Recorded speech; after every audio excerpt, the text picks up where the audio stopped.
கர்த்தர் நல்லவர். இந்த காலை வேளையிலும் கூட உங்களை சந்திப்பதை நினைத்து கர்த்தருக்குள் மகிழ்ச்சி அடைகிறேன். எல்லாரும் நலமாக இருப்பீர்கள் என்று சொல்லி கிறிஸ்துவுக்குள் விசுவாசிக்கிறேன். புதிய நாள், புதிய உற்சாகம், புதிய பலனை கர்த்தர் தந்திருப்பார் என்று சொல்லி நான் நம்புகிறேன். இந்த நாளுக்குரிய வார்த்தையை நாம் தியானிப்போமா?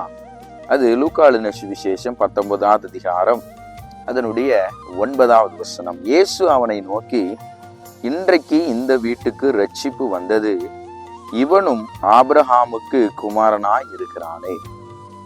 இந்த சம்பவத்தை குறித்து அநேக முறை நாம் கேள்விப்பட்டிருப்போம்.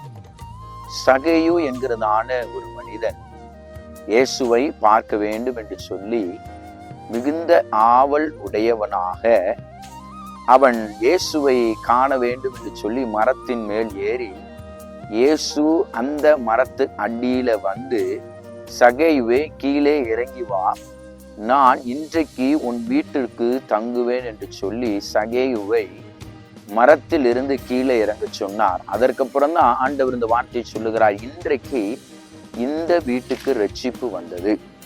எத்தனை பேர் இன்னைக்கு காலை வேளை சொல்றீங்க, இன்னைக்கு என்னுடைய வீட்டுக்கு ரட்சிப்பு வந்தது? இயேசு யாருடைய வீட்டிற்கு வருகிறாரோ அந்த வீட்டிற்கு விடுதலை, அந்த வீட்டிற்கு ரட்சிப்பு அவராலே கொண்டு வரப்படும். இயேசுவின் நாமத்தினாலே இந்த வார்த்தையை இந்த காலை வேளையில உங்களுக்கு பார்த்து சொல்லுகிறேன். உங்க வீட்டுக்கு ரட்சிப்பு வந்தது. ஆமென் என்று சொல்லி விசுவாசிக்கிறீங்களா? இன்றைக்கு உங்க வீட்டுக்கு ரட்சிப்பு வந்தது. ஏன்னா நீங்களும் நானும் பாவிகளாக பரதேசிகளாக இருந்தபோது இயேசுவானவர் இரத்தம் சிந்தி அவர் நமக்காக இன்றைக்கும் பிதாவின் இடத்திலே பரிந்து பேசிக் கொண்டிருக்கிறார். நீங்கள் இயேசுவை விசுவாசிப்பீர்கள் என்றால் இன்றைக்கு உங்கள் வீட்டுக்கு ரட்சிப்பு வந்தது. ஆமென் என்று சொல்லி தேவனை மகிமைப்படுத்தும். கண்களை மூடி நாம் செபிப்போமா?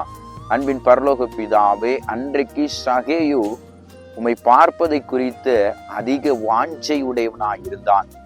அந்த வாஞ்சை நீ அறிந்து அன்றைக்கு அவனுடைய வீட்டிலே தங்குவேன் என்று சொன்னதோடு மாத்திரமல்ல, இன்றைக்கு இந்த வீட்டுக்கு ரட்சிப்பு வந்தது என்று சொல்லி அந்த வீட்டை ஆசீர்வதித்த தேவன், இந்த நாளிலே உம்மை நோக்கி நாங்கள் பார்க்கிறோம். உம்மீது நாங்கள் வாஞ்சையாய் இருக்கிறோம். எங்கள் வீடுகளிலே தேவனுடைய ரட்சிப்பு உண்டாகி இந்த நாள் முழுவதுமாய் நீர் எங்களை வழிநடத்தும்படியாக நாங்கள் செபிக்கிறோம். அன்பின் கரம் எங்களை தாங்கிக் கொள்ளட்டும். ஆசீர்வதித்து நடத்துங்க. இயேசுவின் மூலம் செபிக்கிறோம் நல்ல பிதாவே. ஆமென். கர்த்தர் உங்களை ஆசீர்வதிப்பாராக.